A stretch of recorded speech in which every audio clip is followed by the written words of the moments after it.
welcome to this latest edition of Insights, where I, Roberta Lepre from Weave Consulting, the CSR specialist, together with my colleague Nadia-Pace, business strategist, bring together insights and inspiration from our guests from the business community. And together we discuss the strategies and the measures with which they are working to navigate through the challenges brought about by COVID-19 and how they are working to safeguard their businesses going forward. Welcome, Nadia, and welcome our guest today, Laura Parigi from our neighboring country, Italy. Thank you very much. Welcome, Laura. Welcome. Thank you. So Italy has been one of the worst hit countries, Laura, correct? Yeah, right. And we are based as a company in Lombardy, which is one of the region with most cases, as all the world now knows. Yes. Yes. Yeah. So maybe Laura, you can, for the benefit of our viewers, you can give us a little of background on who you are and your business. Yeah. Sure. So first of all, thank you to Nadia and Roberta for this invitation to Insights webinar. And of course, thank you very much to all of you that will be listening to me today. As said, my name is Laura Parigi. I'm CEO of MPI Italia, a mechanical engineering company based in Italy, in Lombardy. We have 2 manufacturing sites in this region, and we are manufacturing flexible braided hoses since 1950. Since 2014, we started our cooperation with the NEOPERL group, Swiss-German family-owned multinational with headquarters in Rheinach near Basel. We entered this group after a very long and strong cooperation as a supplier to this group. And what we are doing, we are manufacturing small components for plumbing and heating industries, such as aerators that you can find in any tap, I can say, flow regulators, check valves, and flexible hoses. We are present in 16 countries at the moment, and we are about 1,800 people working for NEOPERL in all continents. Our sales are mostly concentrated in Europe and Asia, and also with a small part in North America, South America, Africa, and Australia. And we can divide our customers into 2 main categories: industry OEMs in the plumbing industries, and trade and do-it-yourself stores. So this is a picture of our group. Yeah. Laura, can you share a little bit of the trajectory that your business was taking before COVID and whether this has changed with the onset of COVID-19? Yeah, sure. I mean, COVID-19 has a big impact in all the business which are linked to building industry, because many of the projects were stopped. Some countries in which we operate, especially Italy, were affected by lockdowns, which were decided by the government. And generally speaking, all countries where we are selling our products suffered of a slowdown of the demand of the market. In our company, of course, what we decided to do since the start was to realign our board strategy to the new situation. We have a board of directors composed by 3 executives, including myself, and 2 independent members, one in representation of the NEOPERL owners. And we decided with them that the first step to take since the first weekend of this emergency was to set up 2 task forces in our 2 plants. so that all our staff, which is in Italy of 140 people, could see immediately who was taking the lead in this situation, which is really very important for Very effective, I must yeah, say, exactly, Laura, exactly. especially for And the shareholders to step in. yeah, Mm. yeah. And first of all, so was to indicate which were, and I mean, to train and to inform all the people about the measures to be implemented to contain the spreading of the virus, in order to be very effective in each location, and then to try to stay as more connected as we could. We are a company based even before on a very effective communication with our people, but we wanted to be even more effective. So first of all, we were in contact with all the other locations of the group. We set up a daily call at the beginning, which is now weekly in this moment, but it was very important since the start to share the best practice coming from our Asian colleagues that already were experimenting since some weeks the COVID emergency. So this was very important in order to not only apply the measures that our government was indicating to us, but also some extra measures that were coming from the direct experience of someone that was already fighting against this virus. So this was really So you strategic. had Yeah. internal information of how this could Yeah. basically particularly apply to your situation, even though, as Yes. you mentioned, Laura, your situation in Italy was slightly different than the plants in the other countries. But, Yes, this is true. I mean, it was important to be, we can say, seated at the same table, but at the same time trying to consider all the different approaches of the different governments and try to understand which were the best practice to be put in place in every location. This was extremely needed, and we also decided as a group to be connected directly with the owners, which was the first time for many of my employees to be in direct contact also with the owners, which are executives themselves and involved in the daily business even before the COVID-19.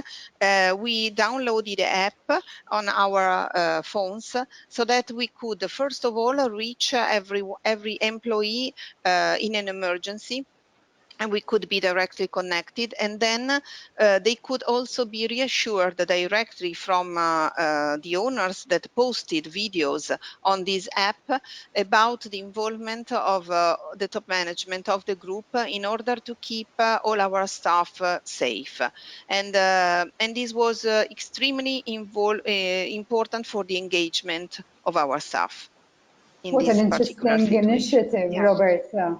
I must admit, when you shared this with us, Laura, it's extremely interesting to have not only having the daily calls, but doing something over and above to be able to engage all the employees together.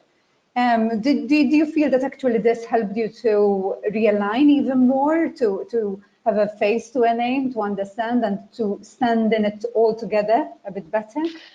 Yeah, Company? especially, yes, because, this is, of course, for anyone of our age, the first time that we are living in an emergency.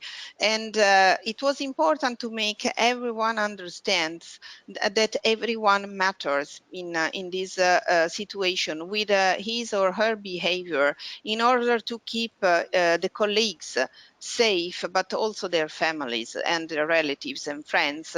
And today is still more important in a moment in which we have a kind of relief now that since yesterday we can move freely in all our country. It's important to keep people focused about social distancing to be kept, for instance, using the masks when it's needed, using the gloves if you are going to on public means of transport and things like that. It's very important, especially in this moment, to have people on board, and this is done thanks to the fact that we had a transparent communication and an ongoing communication, and especially we were two of us, the HR manager and the safety manager, were really at the people disposal 24 hours, 7 days. And for them, it was a kind of, new relation, but at the same new relationship at the same time, it was very, very important in this moment of discomfort, solitude, and so on, because the quarantine, could be very different according to our mindsets, but also to objective conditions. And when we closed down, because of the indication of the government was to close down factories, and we were in a very strict lockdown situation, it was important to keep moving and to get the people connected, even if the company was shut down for some days. Yeah. This is a theme that has emerged a lot, Nadia, in the different sessions of insights that we've had. It keeps emerging, this idea of transparency, effective communication, and employee engagement, which can be rather abstract terms sometimes. So this is an excellent case study of how these theoretical principles in practice and seeing how they actually work as well. The fact that it's not just wishful thinking, but these are strategies which do work. Yeah, you're right. And one another best practice that we tried to implement, when you're thinking about a mechanical engineering company, small or medium sized, like we are in Italy, generally speaking, you don't associate with the image of such a company people working from home, which was something that was segregated, I can say, to few managers before the COVID, and now is affecting 98% of our white collars. And we were organizing this way of working with the great support of our central IT from Germany and from our local IT in really few working days. And it was extremely important, first of all, to stay connected with suppliers and customers while we were closed for lockdown, and even afterwards, because as in many countries, also in Italy, the schools were closed, and all the students were attending online courses, so they were at home. And if you have a teenager, good, maybe they are even smarter than we are with the technologies, but if you have small kids, it's a different story. So our workers, white collars, were very happy to be in a condition to be productive at home, and at the same time to share to have the possibility to support even their kids at the same time. So it was a good and it was a good moment also for them to understand that the company was supporting them even more than before. And this is something that I guess will change our work, our way of doing our job also. This was going to be my next question, Laura. In fact, do you think that this initiative, because obviously it's a very good initiative, we're saying we receive a lot of questions. Why do we need to communicate? Why is it so important? The government is sending messages. We are sending messages. But as Roberta mentioned, through each and every Insight program, this was highlighted throughout: the communication with suppliers, the communication with customers, with other stakeholders, but also internally. So how do you see this evolving? Will you keep this in? Will you nurture this initiative and foster it even further? You already mentioned that perhaps the frequency of the meetings will change, because you don't need a daily update, but a weekly update will do. Yeah, I think that there will be two of these situations, I can say, that will be for sure part of our new normal life, business life in the future. Home working, which will be, tailor-made according a bit to the situation that we will have in the future, and at the same time all the calls, the webinars and the meetings that we had, I mean, they will not disappear from a day to another. First of all, because till today we are banned from traveling overseas, so we will continue both as a group and as a company to be in touch with Teams calls or other platforms with our colleagues which are overseas and customers. And then even in the future, I guess also because of this environmental need that we have to give our contribution to this cause, we will think really deeply in the future if we have to travel again as we did in the past, using airplanes, using trains or cars or whatever. I think we will think twice before traveling again with the same frequency as it was in the past. So these are two things that will affect in the future our daily business. And then last but not least, I would like to mention an opportunity that we have as a company during this COVID-19 period, which is the networking. I mean, we as women, we like very much networking with our women in business, with men, with associations, and so on. And together with other three CEOs, entrepreneurs of small companies located in my area, we looked at our production and we tried to understand if we could combine our offers and our products. And at the end, we came out with this for women for one project, which came from the fact that the two of us converted a business unit in their production to make products which can be useful in this emergency. So one lady that is working in light carpentry for any industrial use since ever, I can say, because it's a very historical company in our area, decided that she could manufacture also freestanding displays for detergents. Another one converted one of his business units for the production of plexiglass dividing walls. And we put on this small catalog, I can say, like a leaflet, our aerators that our headquarters are manufacturing in Germany, because of course we are using, we have to be honest, we are using water more than before because we are washing our hands, I don't know how many times a day, but it's also very important to save water. So we have these aerators with a tool inside that allows us to have the same flow of the water, but at the same time keeping the pressure at always the same level. So it's important because we save water while we are using it. And we have also some aerators for dedicated to hospitals and healthcare buildings that you can change periodically according to the different colors. And so we have a story to tell. And the fourth, of course, was a lady that has a communication agency, because we needed to be promoted a little bit. And she also has the idea to use one of his supplier to manufacture stickers that you can put on the floor with the footprint of the shows to keep the social distancing in common places, like for instance changing rooms or break areas or lunch areas where a lot of people normally are crowded, and now that we have to keep this 2 meter social distancing. So we put the forces What together. an amazing story. And it's also something linked to the fact of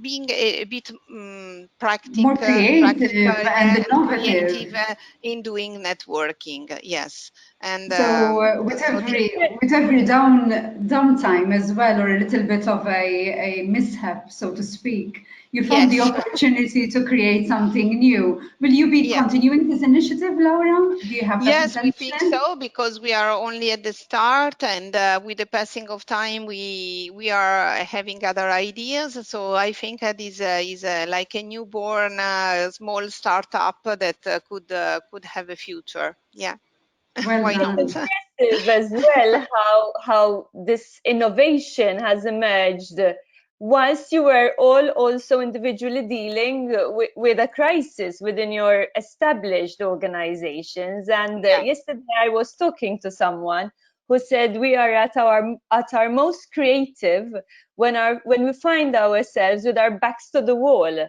And Indeed. this reminds me of this. So, you know, in times of yeah. difficulty, in times of challenges, we tend to come up with new ideas, new solutions. So, Yeah, this is true. I mean, some ideas came out also from the difficulty that we have at the start in Italy to find detergents, for instance, to find displays. Everything, of course, was prioritized for hospitals and yeah, healthcare fair structures. enough. So there was also this need. It's true, in difficult times we can be more creative, and it depends, of course, as we were discussing with Nadia before, from the situation in which we are. We can have different mindset, because we know that there will be hard times anyhow for many, and because it's clear we are coming out from a lockdown period, from a very slow down of the market, and we are trying to put the forces together again. At the beginning, the aim was only to stay safe, and to give products to the people that can help companies and people to stay safe. But Very maybe much. in the future, this will evolve in something different. We hope Because so. Yeah. yeah, indeed. Because what we've discussed, Roberta, was this. I think what we're experiencing is this disconnection between the different mindsets, not only at a country level, but also at a company level, at an industry level, but also at an individual level, because everyone has experienced and has been through this phase in a completely different manner. So going forward, these collaborations, these bringing together of like-minded people that have a common interest to share, like your story with your fellow colleagues, Yeah. Laura. I think it's very important because it brings more stability, obviously, even to the company and even to Yeah. those circumstances. Towards the beginning, Nadia, Laura mentioned how they were in communication with their colleagues from Asia to help them come up with ideas and solutions to implement within their plants in Indeed. Italy. And I feel that's also partly what we're doing here with Insight. So we're bringing ideas as well from different countries, from different continents, to share these ideas, inspire people, and maybe help them adapt these ideas to solutions within their own organizations. Because perhaps we're a little bit at a loss. We're looking at our financials, obviously. We're looking at engaging our people, at restructuring, at realigning. I feel that, Laura, as you mentioned, in the beginning it was safety, making sure that we're all Yeah. safe and kind of go through the first phase. Now we're okay. We have to live with it. We have to live with Yeah. the situation. This is it. This is what we're all going through. So perhaps that was our intention, even with Roberta, indeed, by sharing ideas, sharing different insights. Let's take the opportunity. Let's not miss this opportunity to Yeah. realign, to rethink our business. So, which parts of your business, Laura, do you think that will shift slightly, even perhaps from an operational model going forward? I know it's a little bit early, but perhaps you can Yeah. share with us which parts do you really think that definitely you would need to reshape and remodel? Well, you know, as I said, for sure there will be a big impact on traveling attitude, because it's clear that we have to restart traveling. We have to restart visiting customers for sure. We cannot only stay with calls, but there will be this chance to use a tool that now we are used to, and we didn't use so much before, to be honest. So this will be the first reshape, I can say, of our attitude. Then of course we have been redesigning some common places in the company, so this will have an impact on changing rooms, on break areas. Some of them have already been redesigned in order to welcome you know, all our staff back to work. And when home working will be reorganized, we will introduce some of these dividing plexiglass walls in our you know, offices and desk stations as well. Even if they are more than 2 meters, we feel that the people will be more comfortable if we also add this kind of things. From the point of view of our industry, you know, there will be for sure a growth in the production of our customers of electronic faucets. This is sure, because you don't have to touch them, and so this will have an impact on our headquarter production for sure, because there will be, of course, different models of aerators that will come together with these electronic faucets, which we are already providing, but we expect that there will be a growth of these kind of products. Excellent. Yeah. Well done. Very inspiring, I must say. Thank you to you for this invitation again. Thank you, Laura. Thank you for joining us. Thank you for being with us today. I think it was a lovely experience, a lovely story. Obviously, it hasn't been easy, as we mentioned, Yeah. in Italy. So I wish you and all your colleagues and your company and your friends and family all the very best, so that you will transition through the next phase as quickly as possible. Thank you, Roberta. Thank you very much. Thank you, Laura. Thank you. Thank you.